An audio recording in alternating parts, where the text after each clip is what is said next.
Hello నమస్తే welcome back to my YouTube channel వేసీ paradise. I am Gajavalli Sai Sahiti. ఈరోజు special Malaysia సింగపూర్లో ఎంతో ఫేమస్ అయిన రోజ్ మిల్క్. ఒకప్పుడు సింగపూర్ అండ్ మలేషియా స్ట్రీట్ ఫుడ్లోనే ఈ కూల్ బీవరేజ్ దొరికేది. కానీ ఈ మధ్య కాలంలో ప్రతి ఒక్క ప్లేస్లో కూడా రోజ్ మిల్క్ కామన్గా దొరుకుతున్నాయి. మరి బయట దొరికే రోజ్ మిల్క్ టేస్ట్లోనే ఇంట్లోనే ఎలా చేసుకోవాలో నేను ఇప్పుడు మీకు చూపిస్తాను. Let's begin the recipe process. First ఒక బౌల్లో 200 ml పాలు తీసుకొని కొంచెం హీట్ అవ్వనివ్వాలి. నేను తీసుకున్న పాల క్వాంటిటీకి 2 గులాబీ పూలు పర్ఫెక్ట్గా సరిపోతాయి. ఫస్ట్ అయితే ఒక గులాబీ పువ్వుని వాష్ చేసుకోవాలి. దానికోసం పెటల్స్ అన్నిటినీ రిమూవ్ చేసి ఈ విధంగా వాష్ చేసుకొని హీట్ అయిన మిల్క్లో యాడ్ చేసుకొని ఒకసారి మిక్స్ చేసుకొని ఒక పొంగు వచ్చేంత వరకు వెయిట్ చేయాలి.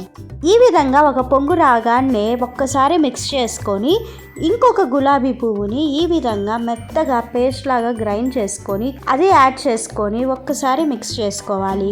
ఇన్ కేస్ మీకు కనుక డార్క్ పింక్ కలర్ రావాలనుకుంటే కొంచెం ఫుడ్ కలర్ కూడా యాడ్ చేసుకోవచ్చు.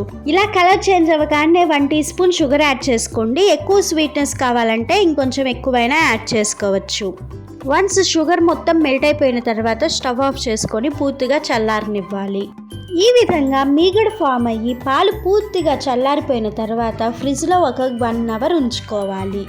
1 అవర్ తర్వాత ఫ్రిడ్జ్లో నుంచి తీసి చూసామంటే ఈ విధంగా ఉంటాయి రోజ్ మిల్క్. ఇప్పుడు వీటిని స్ట్రైన్ చేసుకొని చల్లగా సర్వ్ చేసుకోవటమే. ఇన్ కేస్ మీ దగ్గర రోజ్ సిరప్ ఉందనుకోండి, ఇంత ప్రాసెస్ చేయాల్సిన అవసరం ఉండదు. 2 మినిట్స్లో ఇన్స్టాంట్గా చేసుకోవచ్చు.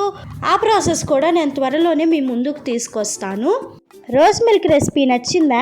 అయితే ఈ సమ్మర్కి ఖచ్చితంగా ట్రై చేసి చూడండి. Stay tune for more interesting recipes. Please do watch, like, share, comment and subscribe to my YouTube channel. Thank you for watching. Bye bye.